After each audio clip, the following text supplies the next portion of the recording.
सुनो पार्थ, जीवन का रहस्य जान, संसार के वास्तविक रूप को समझो। गंगा के प्रवाह में मुट्ठी डालकर निकाली जाए तो कुछ प्राप्त नहीं होता, किंतु उस हथेली की अंजलि बनाकर गंगा के प्रवाह में डाली जाए तो गंगा जल मुख तक पहुंच पाता है।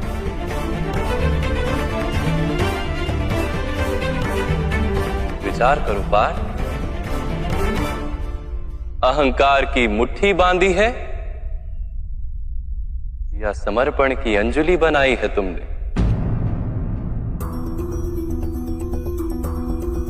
इस ज्ञान को ग्रहण कर पाओगे?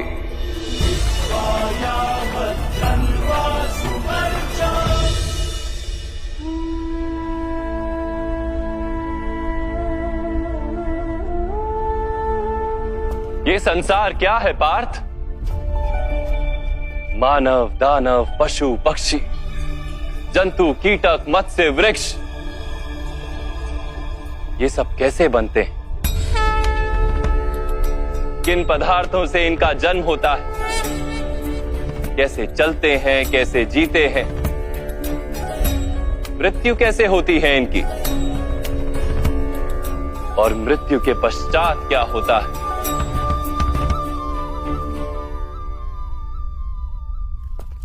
इस रहस्य का विचार करो।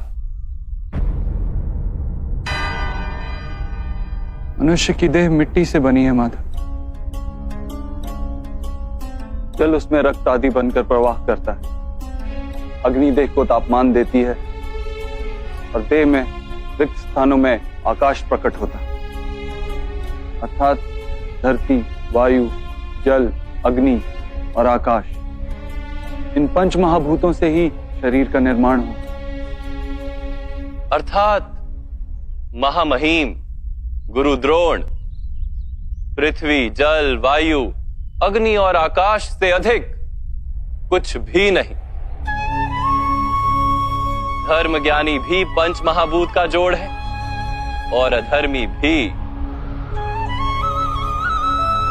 तो मोह किसका कर रहे हो पार्थ? मिट्टी का? परंतु माधव, इस मिट्टी के देह से ही तो मनुष्य एक दूसरे का परिचय पाते हैं। सारे संबंध इस मिट्टी के देह से ही तो होते हैं। नहीं पार्थ, यदि ये सत्य होता तो मृत्यु के पश्चात देह को नष्ट क्यों किया जाता है? वास्तव में ना मनुष्य का परिचय उसकी देह से है और ना ही संबंधों का आधार उसकी देह से।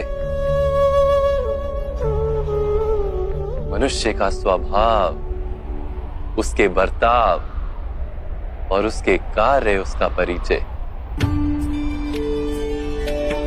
ये स्वभाव, बर्ताव और कार्य कैसे बनते हैं, इसे समझो पार्थ। मनुष्य जीवन केवल 20 दृश्य और अदृश्य पदार्थों का मेल है पार्थ, किंतु फिर भी प्रत्येक मनुष्य के स्वभाव तथा कार्य भिन्न भिन्न प्रतीत होते हैं।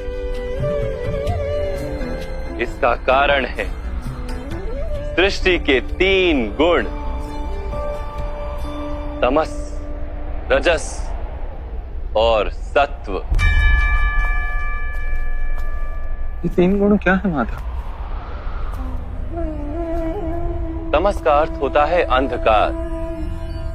बिना अच्छे बुरे का विचार किए जीवन व्यतीत करने को तामसिक व्यवहार कहा जाता है।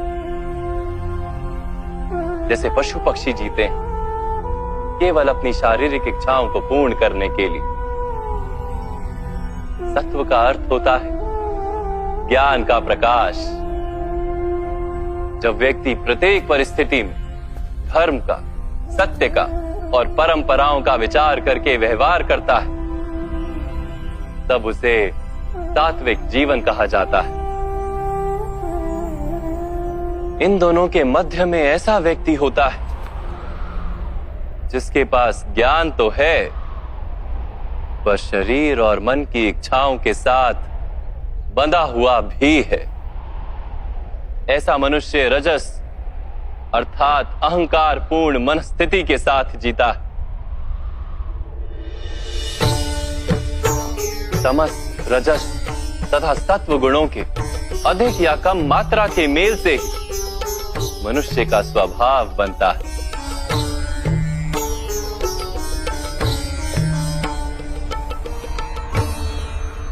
सामने देखो पार्थ, इन सब में तुम्हें कौन से गुण दिखाई देते हैं?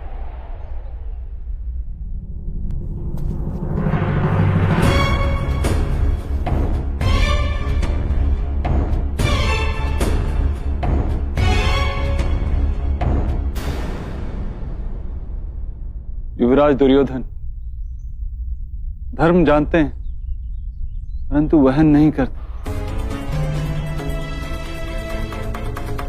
उनके जीवन का केंद्र अहंकार है, अर्थात उनमें तमस कम है, रजस अधिक है और सत्वगुण पूर्णता नहीं।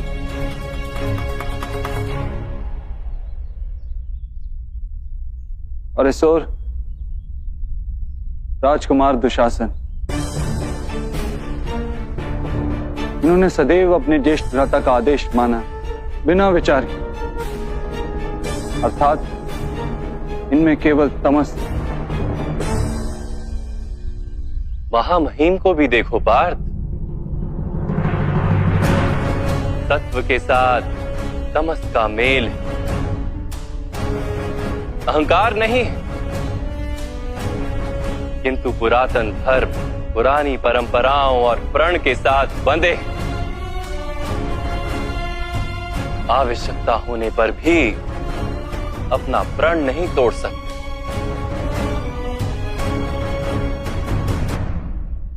गुरु द्रोण को देखो, ज्ञान और अहंकार दोनों ही हैं। ज्ञान तो मनुष्य को मुक्ति दिलाता है, किंतु इनका अहंकार इन्हें मुक्त नहीं होने देता।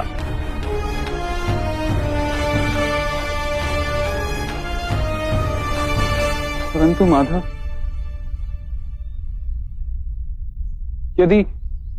यदि मनुष्य का स्वभाव इन तीन गुणों का मेल है, तो फिर मनुष्य का व्यवहार पहले से ही निश्चित है। सिंह हिरण को खाएगा ही, और हिरण सिंह से भयभीत ही होगा। तो फिर धर्म की प्रशंसा क्यों? अपराध का दंड क्यों? उसका क्या तात्पर्य है?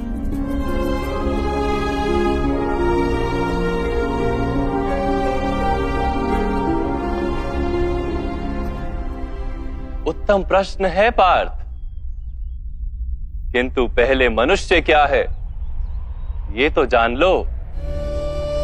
मनुष्य केवल 5 महाभूत नहीं, 5 पदार्थ नहीं, 5 ज्ञानेंद्रियां, 5 कर्मेंद्रियां तथा 3 गुण, ऐसी 23 वस्तुओं का मेल भी नहीं।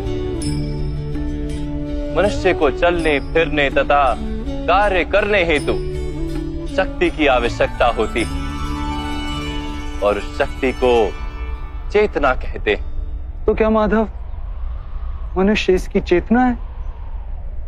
नहीं पार्थ, मनुष्य की चेतना के साथ उन 23 वस्तुओं के मेल का नाम प्रकृति है। 24 वस्तुओं से बने मनुष्य नामक यंत्र में वास करता है पुरुष, अर्थात परमात्मा का अंश।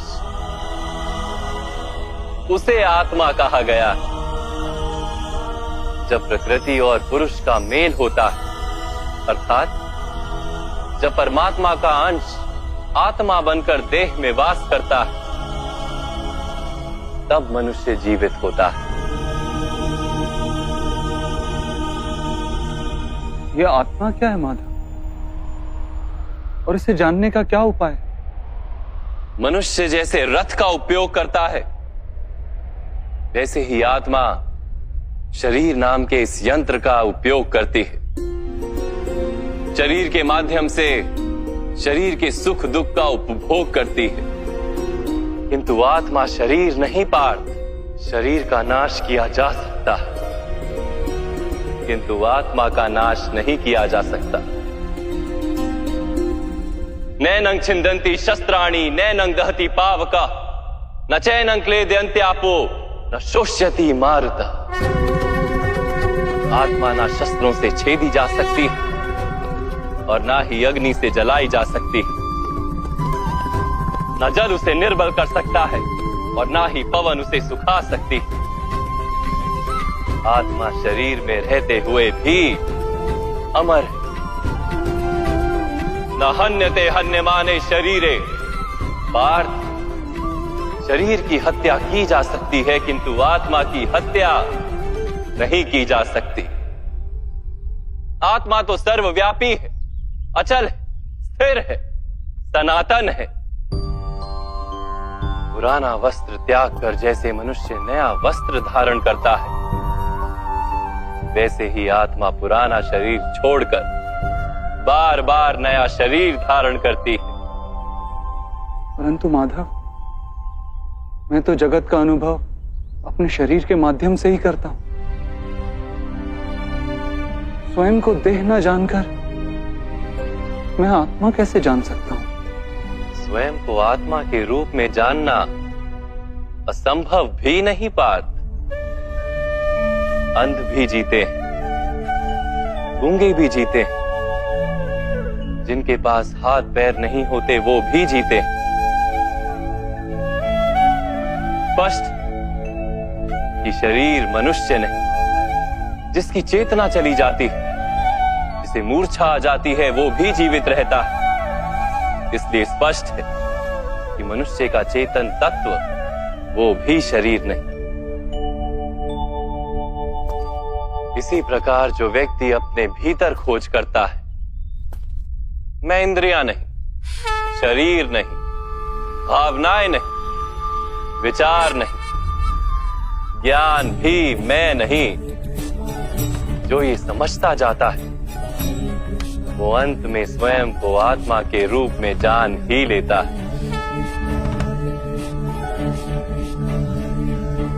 यह आत्मा का क्या कार्य है माधव? जब पर ब्रह्म के भाग हुए, पुरुष तथा प्रकृति बने, तब पुरुष अर्थात परमात्मा के अंश ने आत्मा बनकर प्रकृति की प्रत्येक वस्तु में वास किया। उस आत्मा को मोह तथा अंधकार ने घेर लिया पार्थ। उस मोह निद्रा से जागृत होकर स्वयं को परमात्मा का अंश जानना ही आत्मा का कर्तव्य, उद्देश्य और जीवन कार्य।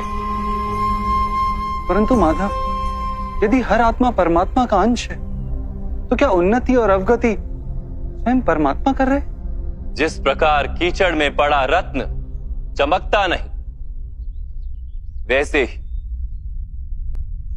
प्रकृति के 24 पदार्थों से घिरी आत्मा को विस्मरण हो जाता है कि वो परमात्मा का अंश है। अधिकतर आत्माएं अपनी देह को ही सब कुछ मानती हैं, स्वयं देह से भिन्न है ये जान ही नहीं पाती। शरीर को जो सुख दुख स्वाद गंध आदि का अनुभव होता है, उसे अपना अनुभव मान लेती है और बदलाव का प्रयास ही नहीं करती।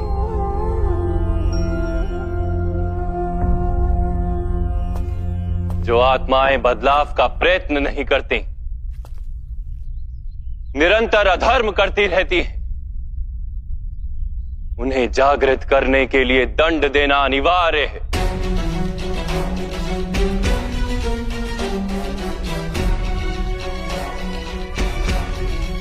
तुम भी ये जान लो पार्थ कि तुम शरीर नहीं, केवल एक आत्मा हो। इस रणभूमि में दिखाई देने वाला प्रत्येक योद्धा वो नहीं जो तुम उन्हें मानते हो। कुछ समय के लिए इन सब ने शरीर में वास किया। इनके शरीर मरेंगे, किंतु ये सब अमर, वो पुनः नया शरीर धारण करेंगे जब तक स्वयं को शुद्धात्मा के रूप में जान नहीं लेंगे, जब तक अधर्म का त्याग करके धर्म में दृढ़ नहीं होंगे, तब तक ये जन्म लेते और मरते रहेंगे। यही ब्रह्म विद्या का प्रथम पाठ है पार्थ। जो जन्मा है वो अवश्य मरेगा, और जो मरता है वो अवश्य फिर से जन्म लेगा। इस महाज्ञान को सांख्य योग कहते हैं।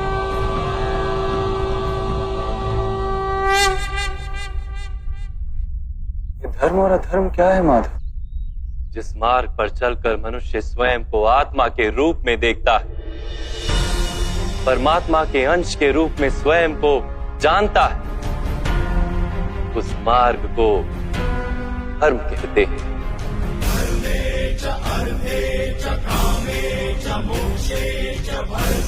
जब मनुष्य स्वयं को परमात्मा के अंश के रूप में जान लेता है, तब उसे ये अनुभूति होती है कि ये सृष्टि ही परमात्मा है और ये परमात्मा ही सृष्टि है। सृष्टि और परमात्मा में कोई भेद नहीं।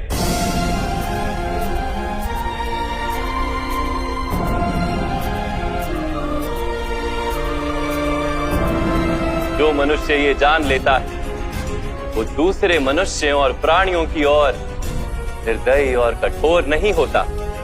वो ये जानता है कि जीव कटने से पीड़ा केवल जीव को नहीं होती, उसकी अनुभूति समग्र शरीर को होती है।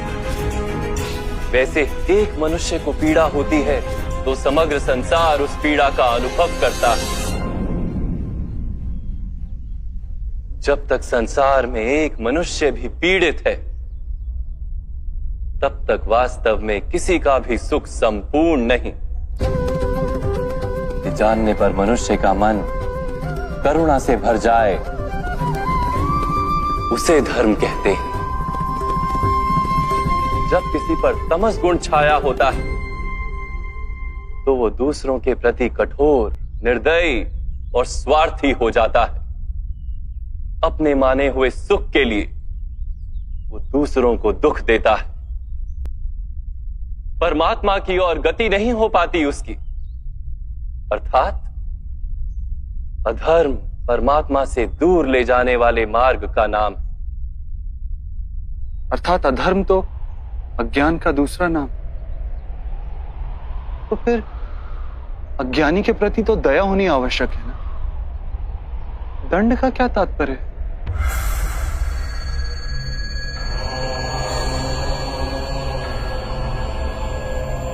अज्ञानी जब ज्ञान का मूल्य जानने को सजना, ज्ञान पर दृष्टि डालने को भी सजना,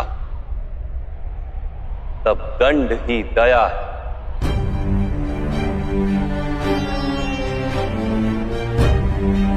उसके प्रति भी और दूसरों के प्रति भी।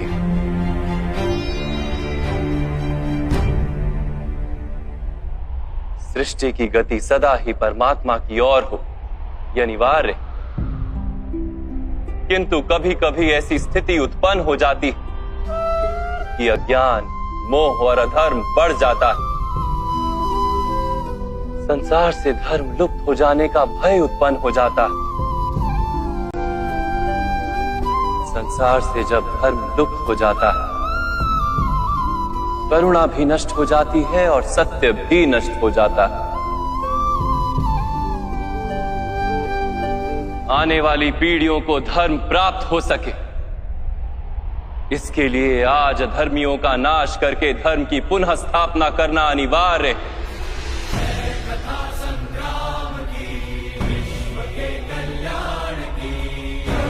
आज भी ऐसी ही स्थिति है पार्थ, और धर्म स्थापना का कर्तव्य तुम्हारा है।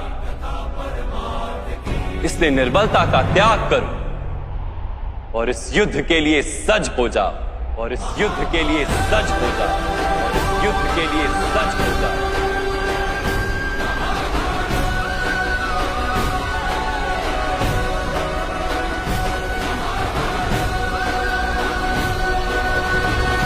परंतु मेरे हाथों हत्याएं होंगी माधव,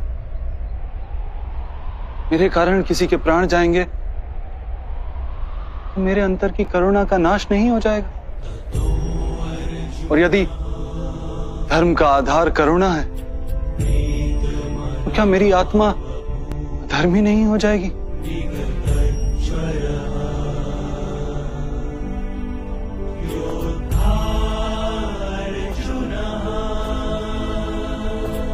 कर्म का बंधन अवश्य निर्मित होता है,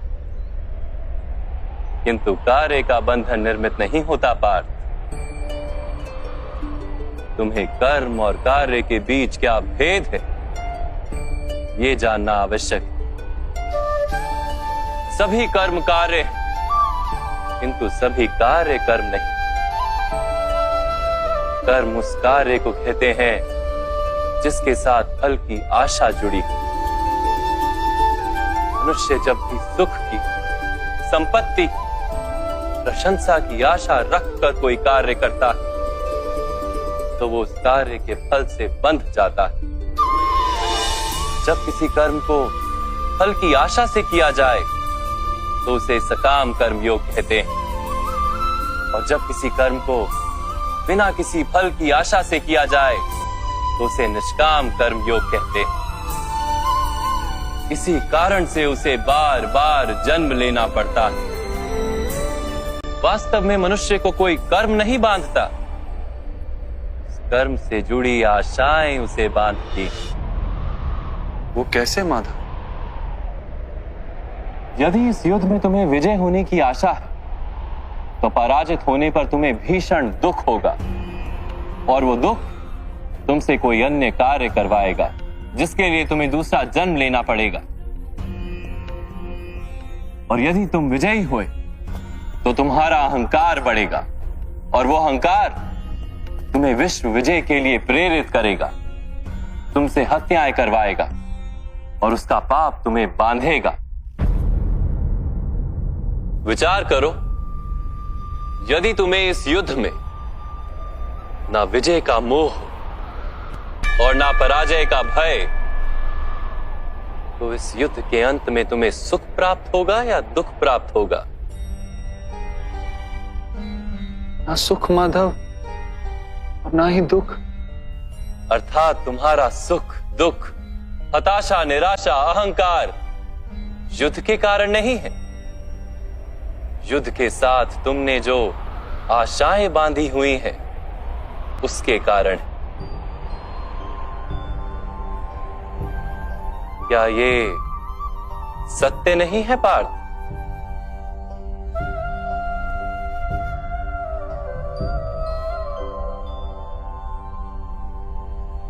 सुख दुखे समे कृत्वा लाभा लाभो जया जयो ततो युद्धाय युज्यस्व नैवं पाप मवाप्स्यसि।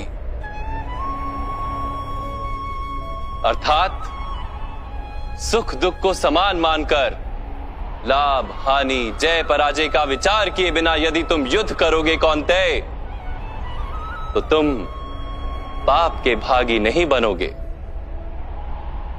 इसी को कर्म योग कहते हैं।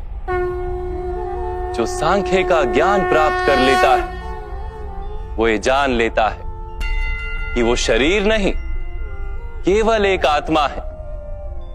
शरीर के भोग और अनुभव तो केवल मृत्यु तक है, अर्थात वास्तविक नहीं, केवल माया है। उसके लिए कर्मयोगी बनना सरल हो जाता है। परंतु माधव, यदि कार्य से बंधन निश्चित है तो क्या संसार का त्याग करके संन्यास लेना उचित नहीं? इसी विचार का परिणाम है कि आज ये युद्ध हो रहा है पार्थ।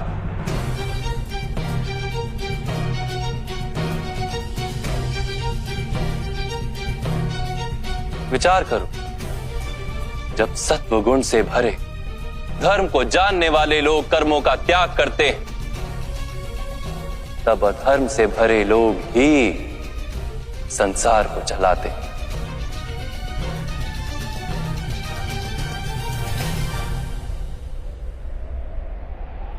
यदि महामहिम ने संसार का त्याग ना किया होता तो आज अधर्म इतना बढ़ता ही नहीं।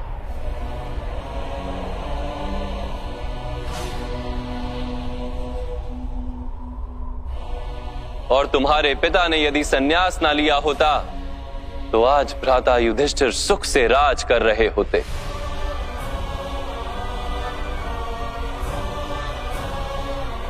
और अपनी प्रजा को न्याय और धर्म का ज्ञान दे रहे होते।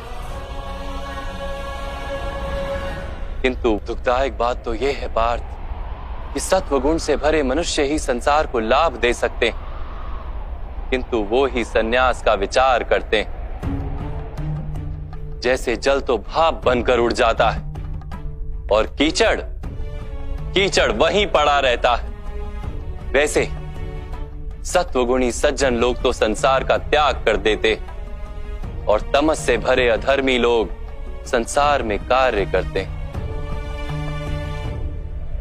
इसी कारण से संसार में पाप और अधर्म बढ़ता है।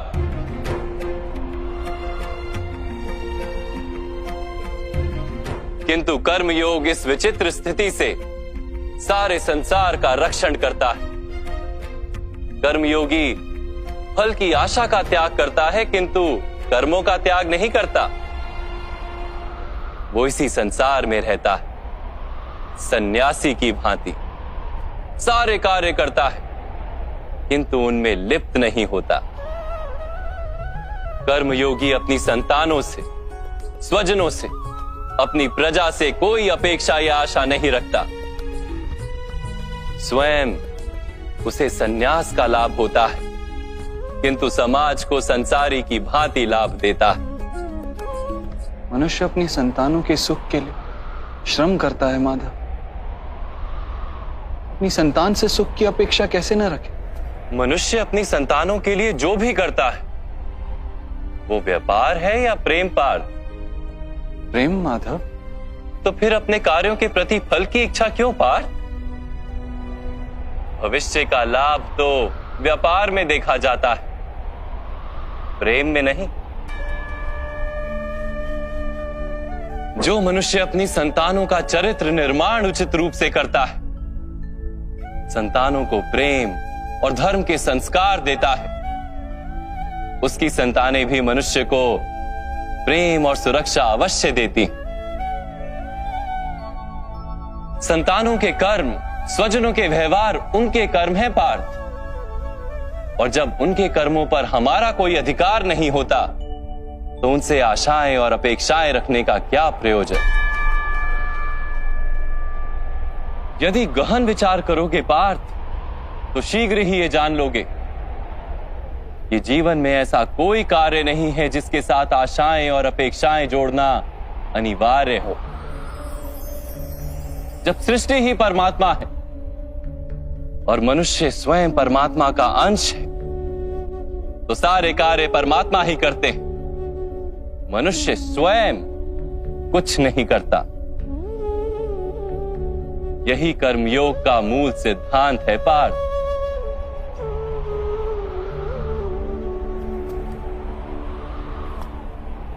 तुम्हें भी कर्मयोगी बनकर ये युद्ध करना आवश्यक है पार्थ। त्रिगुणिया विश्या वेदा निस्त्रिगुण्यो भवार्जुना निर्द्वंद्वो नित्यस्तत्वस्थो निर्योग क्षेम आत्मवान। तीन गुणों का त्याग करके निर्गुण बन जाओ पार्थ, इस द्वंद्व से मुक्त हो जाओ।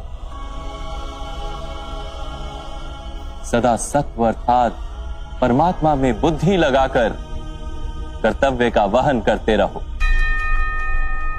कुछ प्राप्त करने की इच्छा और कुछ प्राप्त किए हुए का रक्षण करने का विचार त्याग दो पार्थ और अपनी आत्मा को स्वतंत्र कर लो।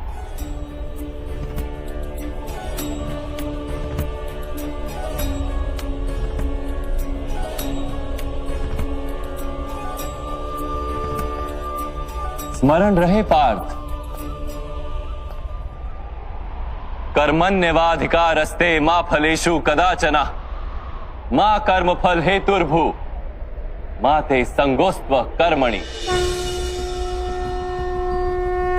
तुम्हारा अधिकार तो केवल कर्म करने का है, फल तो ईश्वर के हाथ में। इसलिए ना कर्म से भागना उचित है और ना ही कर्म के फल की आशा रखना उचित है।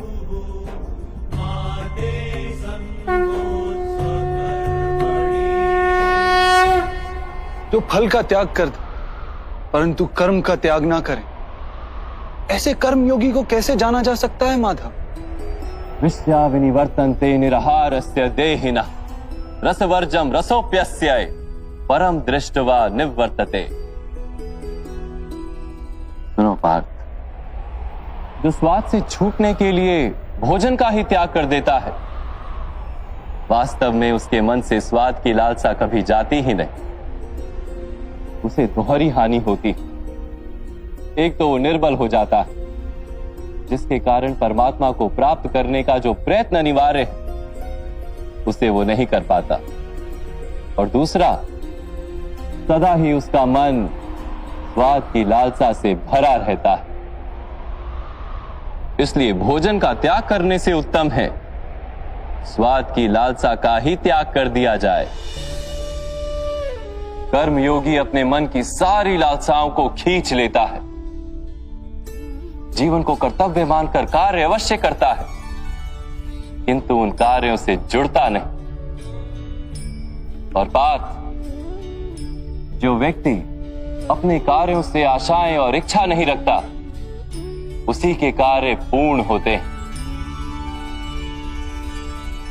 एक असफलता से दुखी होकर जिसका मन डोलता नहीं, एक सफलता से आनंदित होकर जो स्वयं को सर्वश्रेष्ठ नहीं मानता, ऐसे ही व्यक्ति को कर्म योगी कहते हैं।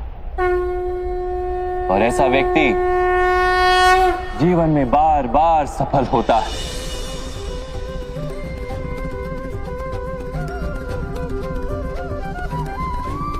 ध्यायतो विषयान पुंसः संगस्तेषु पजायते संगात संजायते कामा कामात् क्रोधो भिजायते क्रोधात् भवति सम्मोह सम्मोहात् स्मृति विभ्रम स्मृति भ्रंशात् बुद्धि नाशो बुद्धि नाशात् प्रणश्यति।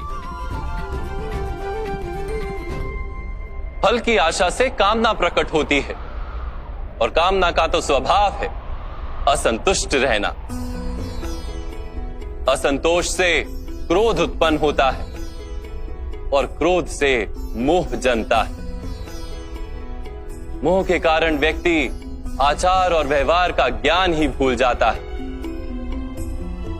ज्ञान के जाने से बुद्धि चली जाती है, अनुचित प्रकार के कार्य होने लगते हैं, और समाज ऐसे व्यक्ति का शत्रु बन जाता है, और अंत में ऐसे मनुष्य का पूर्णतः पतन हो जाता है।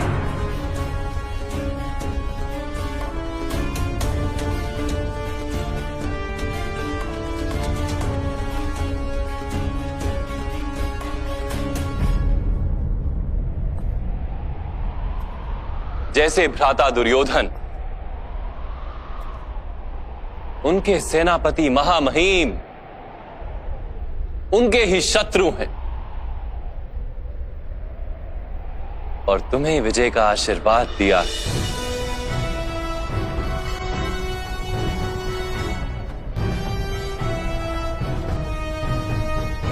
पार्थ, कर्मयोग ब्रह्म विद्या का दूसरा चरण है।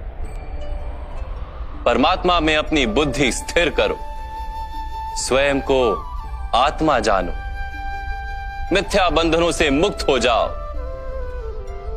और फल की आशा का त्याग करके केवल कर्म करते रहो। अपनी बुद्धि को परमात्मा में स्थिर करके कर्म योगी बनने का क्या मार्ग है माधव? पार्थ, सांख्य योग के कारण मनुष्य परमात्मा का निरंतर स्मरण करता रहता है, परमात्मा का स्मरण करने से मनुष्य के हृदय में समर्पण का भाव उत्पन्न होता है और उस भाव को भक्ति कहते हैं। भक्ति से मनुष्य को सत्य असत्य का ज्ञान प्राप्त होता है। उस ज्ञान से उसे परमात्मा के दर्शन होते हैं और जिसे परमात्मा के दर्शन हो जाते हैं वही वास्तव में कर्मयोगी बन जाता है और जन्मों के फेरों से छूटकर मोक्ष को प्राप्त कर लेता है। सभी आत्माओं का अंतिम लक्ष्य वही है और धर्म का अंतिम चरण भी वही है। किंतु मैं परमात्मा के दर्शन के बिना समर्पण किस प्रकार कर सकता हूं माधव? परमात्मा के दर्शन करने हेतु अपनी आंखों पर बंधे लालसा, अहंकार, क्रोध और पूर्वाग्रह की पट्टियों को उतारना होता है। अंधेरे कक्ष में बैठा मनुष्य यदि कहे कि उसे सूर्य के दर्शन करने तो उससे क्या कहोगे? यही कहोगे ना कि कक्ष से बाहर आ जाए और आकाश के नीचे खड़ा हो जाए। सूर्य तो सदैव उपस्थित है। वैसे ही पार्थ, ये सृष्टि ही परमात्मा है, परमात्मा ही सब कुछ है। परमात्मा के सिवा कुछ भी नहीं। जो अपनी आत्मा के दर्शन कर लेता है वो परमात्मा के दर्शन कर लेता है। जैसे नमक के एक कण का स्वाद समग्र सागर के स्वाद से भिन्न नहीं होता, वैसे अपनी आत्मा के दर्शन परमात्मा के दर्शन से भिन्न नहीं होते। माधव, क्या आप भी परमात्मा हैं?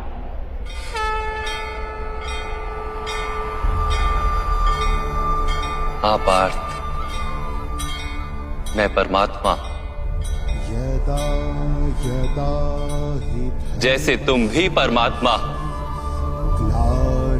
केवल तुम अभी जागृत नहीं हुए हो और मैंने ये जान लिया।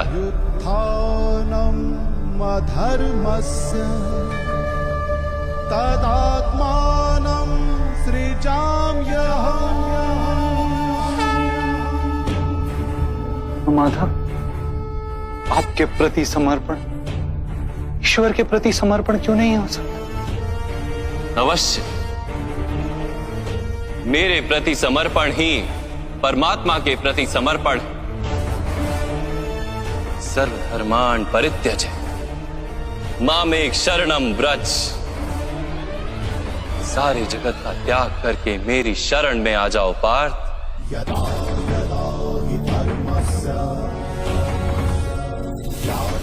मैं ही संसार हूं, मैं संसार का प्रत्येक कण हूं। मैं ही सूर्य हूं और मैं ही चंद्र हूं। मैं ही नक्षत्र हूं और मैं ही सभी ग्रह हूं। मैं सूर्य से भी अधिक पुरातन हूं और किसी वृक्ष पर खिली कली से भी नया हूं। मैं ही सारे मनुष्य हूं। मैं ही स्वर्ग और नरक को धारण करने वाली शक्ति हूं। मैं ही दुर्योधन हूं और मैं ही अर्जुन भी हूं।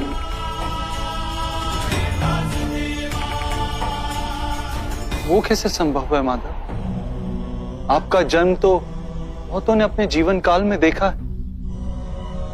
आपकी माता अभी भी जीवित है जिनके गर्भ से आपने जन्म लिया। आप पुरातन और अविनाशी कैसे हो सकते हैं? तुम शरीर देख रहे हो और मैं आत्मा की बात कर रहा हूं। मेरे अनेक जन्म हुए हैं पार्थ। मैंने अनेकों अवतार धारण किए हैं। कई शरीर बने हैं मेरे और इसी मिट्टी में मिले हैं।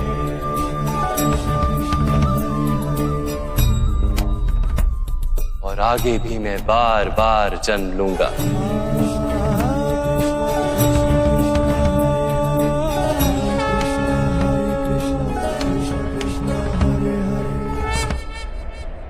यदा यदा हि धर्मस्य ग्लानिर्भवति भारत अभ्युत्थानमधर्मस्य तदात्मानं सृजाम्यहम्। परित्राणाय साधूनां विनाशाय च दुष्कृतां धर्म संस्थापनार्थाय संभवामि युगे युगे। जब जब धर्म को हानि होती है, जब जब अधर्म में वृद्धि होती है, तब तब सत्पुरुषों के उद्धार के लिए, अधर्मियों के विनाश के लिए और धर्म की पुनः स्थापना के लिए मैं ही जन्म लेता हूं। ये प्रत्येक युग में होता आया है और आगे भी ऐसा ही होगा। मैं ही अविनाशी परमात्मा हूं। मैं ही मत्स्य भी था और मैं ही वामन अवतार भी। मैं ही परशुराम हूं और मैं ही रामचंद्र भी था। मैं ही ब्रह्मा विष्णु और महेश हूं और मैं ही सरस्वती काली और लक्ष्मी भी।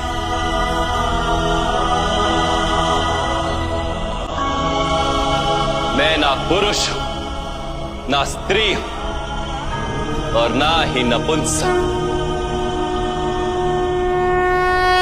मैं ना शरीर हूं, ना शरीर के अंग हूं। मैं ज्ञान, सृष्टि, चैतन्य और पर ब्रह्म। मैं सब कुछ हूं और मैं कुछ भी नहीं।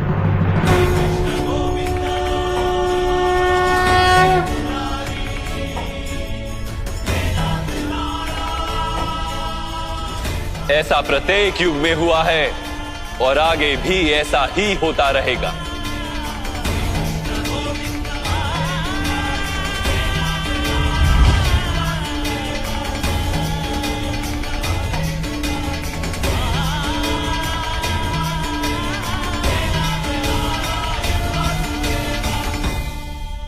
जब तुम आत्मज्ञान प्राप्त करोगे पार्थ, स्वयं को मुझसे जुड़ा ही पाओगे। तब तुम भी मेरी ही भांति स्वयं को परमात्मा के रूप में देखोगे। किंतु उस पद को प्राप्त करने हेतु मेरे प्रति संपूर्ण समर्पण अनिवार्य है। समर्पण क्या है माधव? समर्पण मन की ऐसी स्थिति का नाम जब मनुष्य अपने सारे संकल्पों का त्याग कर देता है, स्वयं से किसी प्रकार के निर्णय अथवा प्रण भी नहीं लेता। जिस प्रकार के कार्य उसे दिए जाते हैं उसी प्रकार के कार्य करता है। वास्तव में समर्पण का अर्थ होता है अपने आप, अपने मन को, बुद्धि को, ज्ञान को, इच्छा को, आशा को, अपनी भावनाओं को, अपना सब कुछ किसी को अर्पण कर देना। और ऐसे समर्पण को भक्ति कहते हैं।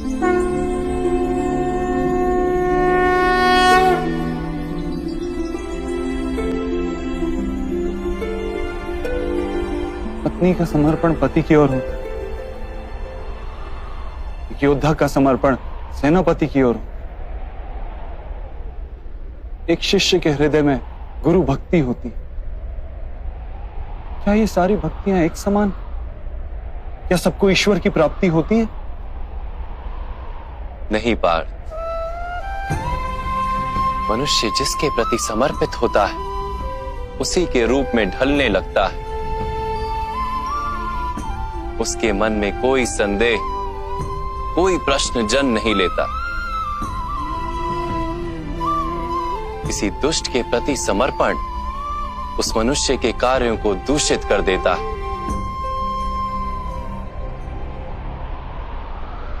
अंगराज कर्ण ने धर्म को जानते हुए भी द्यूत सभा में पांचाली को अपशब्द कहे थे। जो 5-5 पुरुषों के साथ संबंध रखती है, वैश्या होती ऐसी स्त्रियां, वैश्या होती ऐसी स्त्रियां। उसका कारण था अंगराज का भ्राता दुर्योधन के प्रति समर्पण। इस युद्ध में उन्हें जो दंड मिलेगा वो किसी जन्म या जाति के लिए नहीं, अथवा एक दुष्ट के प्रति समर्पण के लिए उन्हें दंड मिलेगा। इसलिए हे धनंजय, समर्पण उत्तम के प्रति होना आवश्यक है। उसी से मनुष्य उत्तम बनता है। लोहे की माला से अपराधी बांधा जाता है, पीतल की माला से मंदिर के दीपक को बांधा जाता है, और सोने की माला को आभूषण बनाकर गले में धारण किया जाता है। पति भक्ति, स्वामी भक्ति, मित्र भक्ति, ऐसी अनेक भक्तियां होती हैं पार्थ, किंतु सबसे श्रेष्ठ भक्ति तो परमात्मा की भक्ति होती है।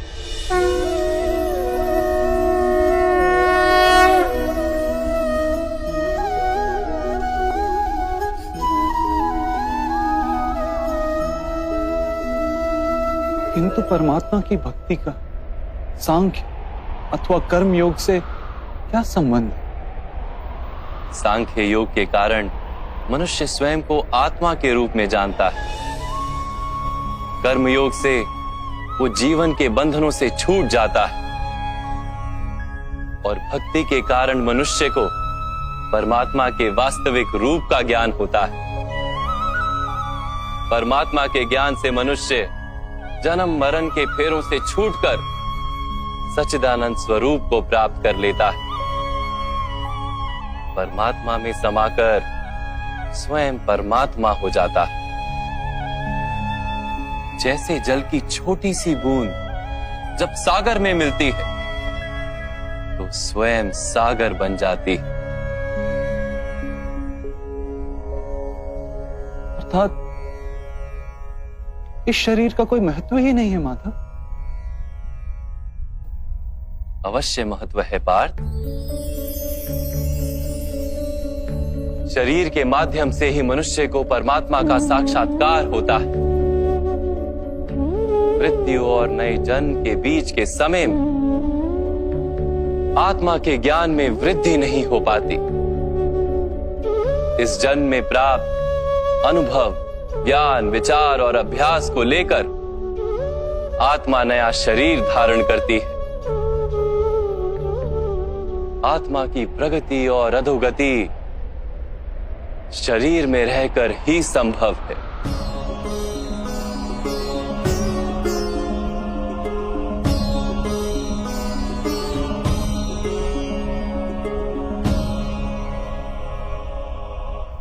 परंतु माधव, यहां उपस्थित व्यक्तियों का वध करके क्या हम उनके उद्धार की संभावना को नष्ट नहीं कर देंगे?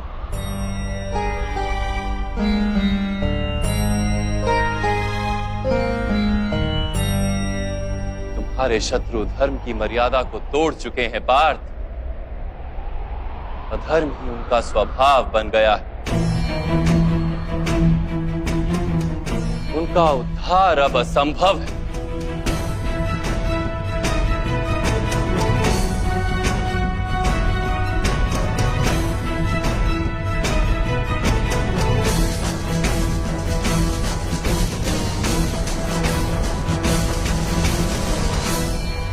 अपराधी को एक सीमा तक ही उद्धार का अवसर दिया जा सकता है।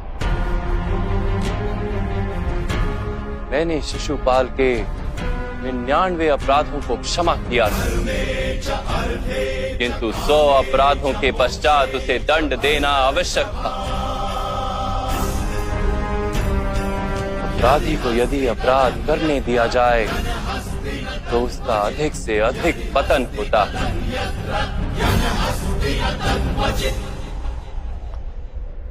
उसे अधर्म से रोकने में ही करुणा है धनंजय। ये आत्माएं मरेंगी नहीं, अधर्म से दूषित शरीर का त्याग करके नया शरीर धारण करेंगी और उस शरीर में उनकी प्रगति की संभावना अधिक होगी। इस विचार से यदि तुम युद्ध करोगे तो वो उचित है। मनुष्य का शरीर उसकी संपत्ति भी है और मर्यादा भी।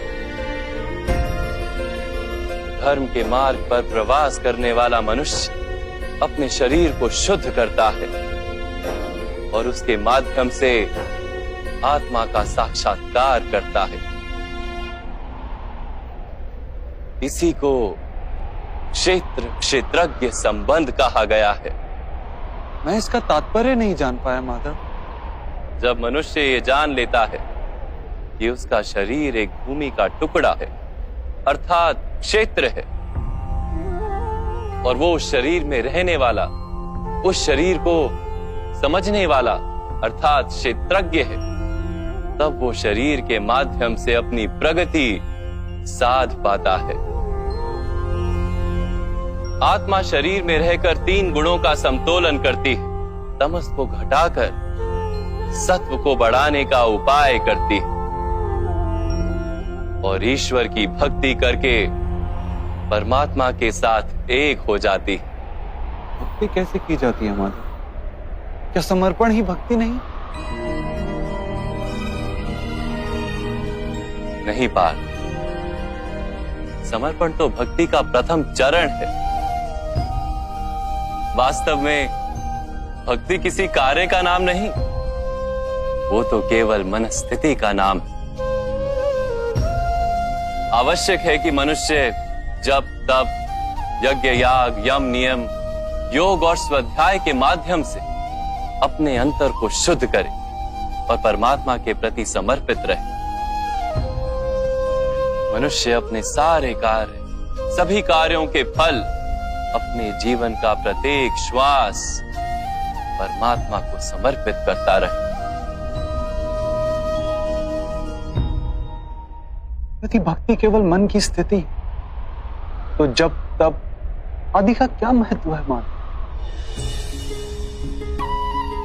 जैसे आज धोया हुआ पात्र कल पुनः मैला हो जाता है, वैसे ही मनुष्य का मन बार बार परमात्मा से विमुख हो जाता है। इसीलिए आवश्यक है कि जब तब और स्वाध्याय आदि के माध्यम से स्वयं को निरंतर ये स्मरण दिलाता रहे कि उसका जीवन परमात्मा के प्रति समर्पित है। किस तट पर डुबकी लगाई जाए इसका महत्व नहीं, महत्व है डुबकी लगाने का। भक्ति योग का एक ही सार है पार्थ कि मनुष्य परमात्मा को अपना जीवन अर्पण करके परमात्मा की भक्ति करता रहे और सत्व गुण से युक्त संपत्ति को संभाल कर रखे। सत्व गुणी संपत्ति किसे कहा जाता है मान? अहिंसा सत्यम क्रोध त्याग शांति ही पेशुनम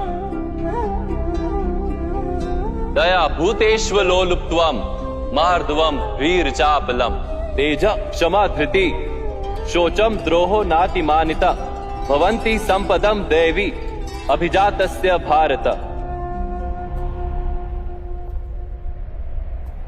बिना कारण तथा स्वार्थ के हेतु हिंसा करना अधर्म है पार्थ। वास्तव में अहिंसा ही परम धर्म है और उसके साथ सत्य, क्रोध ना करना, त्याग, मन की शांति, निंदा ना करना, दया भाव, सुख के प्रति आकर्षित ना होना, बिना कारण कोई कार्य ना करना, तेज, क्षमा, धैर्य, शरीर की शुद्धता, धर्म का द्रोह ना करना तथा अहंकार ना करना, इतने गुणों को सत्व गुणी संपत्ति या दैवी संपत्ति कहा जाता है। इसी से मनुष्य परमात्मा की अर्थात मेरी भक्ति कर पाता है जीवन के कर्तव्यों का वहन करता है, धर्म की स्थापना करता है और कर्म के फल की आशा का त्याग करके जीता है, उसे मैं निस्संदेह इस जन्म में संतोष देता और मृत्यु के पश्चात अपने ही अंतर में स्थान देता।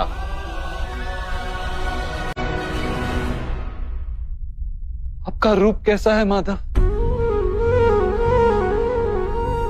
सांख्य योग के माध्यम से मैंने ये जाना कि मैं एक आत्मा हूं, अमर हूं और इस नश्वर शरीर में केवल कुछ समय के लिए वास करता हूं।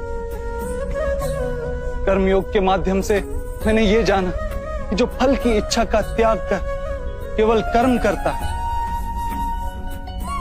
उसे जीवन में शांति और सफलता प्राप्त होती है। भक्ति योग के माध्यम से मैंने आपके प्रति समर्पण का महत्व जाना।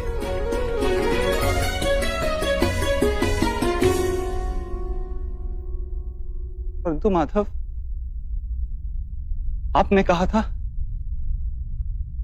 कि यहां हर स्थान पर मनुष्य नहीं, केवल परमात्मा है।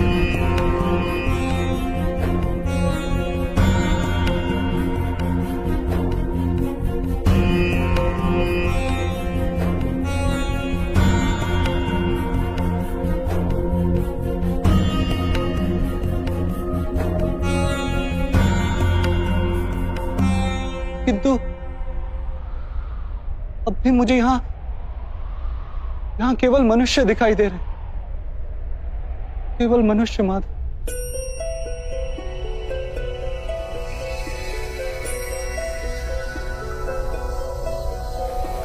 नारायणं नमस्कृत्य नरं चैव नरोत्तमं देवीं सरस्वतीं व्यासं ततो जयमुदीरये। मैं आपके वास्तविक रूप का दर्शन करना चाहता हूं माधव। आपकी शक्ति, आपका ज्ञान, तेज और ऐश्वर्य से युक्त परमात्मा स्वरूप को प्रत्यक्ष देखना चाहता हूं माधव। मुझे अपने अविनाशी स्वरूप का दर्शन दीजिए माधव। मेरे सारे संदेहों को नष्ट कर दीजिए।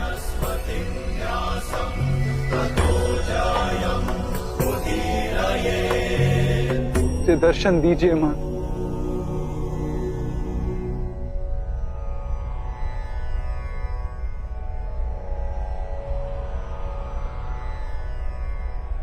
देखो पार्थ,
सांख्य योग से कर्म योग, कर्म योग से भक्ति योग और भक्ति योग से ज्ञान योग की प्राप्ति होती है। मेरे विश्व रूप का दर्शन करना ही वास्तविक ज्ञान है अर्जुन। यही एक ज्ञान है जो विश्व में सारे ज्ञानों तथा विज्ञानों का आधार है। यही ज्ञान मुक्ति प्रदान करता है। देवताओं को भी जो दर्शन सरलता से प्राप्त नहीं होते, ऐसा वास्तविक रूप में तुम्हें दिखा रहा हूं अर्जुन।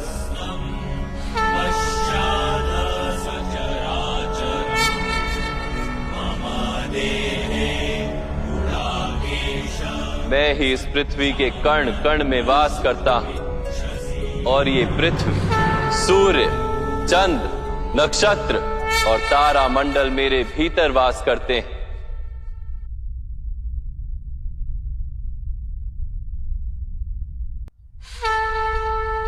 मैं ही सत्य हूं, मैं ही संपूर्ण हूं, मैं ही जीव और मैं ही शिव।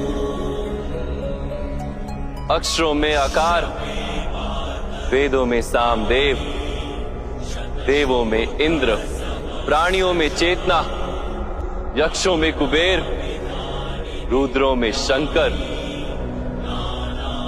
वसुओं में अग्नि, पर्वतों में सुमेरु और ऋषियों में भृगु, ध्वनियों में ओमकार, यज्ञों में जाप और वृक्षों में पवित्र पीपल, बुद्धि में स्मृति, मेधा, धृति और क्षमा मैं ही हूं। कीर्ति मैं ही हूं। गंधर्वों में चित्ररथ हूं, देवर्षियों में नारद हूं और मुनियों में कपिल, अश्वों में उच्च श्रवा, हाथियों में ऐरावत और पशुओं में सिंह, पक्षियों में गरुड़, मनुष्य में राजा और शस्त्रों में वज्र, गायों में कामधेनु, सर्पों में वासुकी, शेषनाग, यमराज, वरुण देव और वायु भी मैं ही। भगवान राम, पवित्र गंगा, सृष्टि में आदि मध्य तथा अंत भी मैं ही। ब्रह्म विद्या, महाकाल और ब्रह्मा, प्रभाव, विजय, सत्व, निश्चय, दंड, शक्ति, नीति, मौन तथा तत्व ज्ञान भी मैं हूं। वासुदेव, अर्जुन, वेद व्यास, ऐसा कुछ भी नहीं जो मैं नहीं। ऐसा कोई स्थल नहीं जहां मैं नहीं हूं। मैं ही समय हूं और मैं ही जीवन और मृत्यु हूं अर्जुन। यहां उपस्थित सभी मनुष्यों की मृत्यु बनकर खड़ा हूं।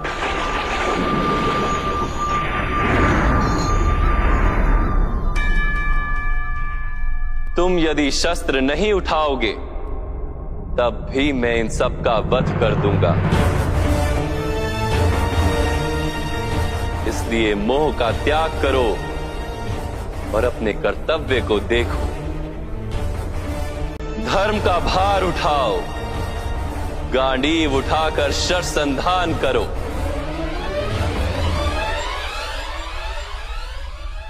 युद्ध करो अर्जुन, युद्ध करो।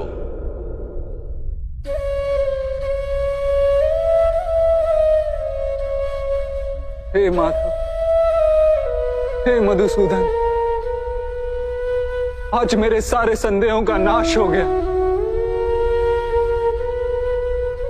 कृपया अपने मनुष्य रूप में आ जाइए। मैं आपके प्रत्येक आदेश का पालन करूंगा।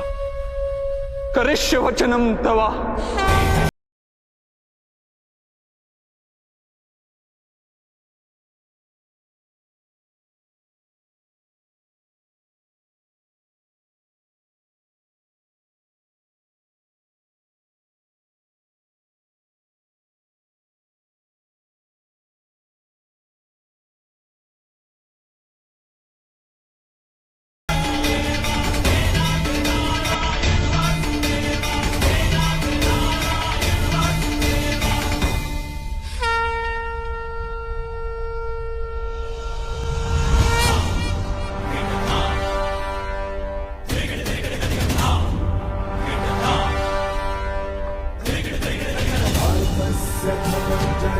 ओजस्य बलवीर्यं वेदवहनगुणाकेश महाबाहो अर्जुनः पुरुषोत्तम सव्यसाची धनुषकाण्डिवधारी शक्तिमान कीर्तिमान महानायक अर्जुन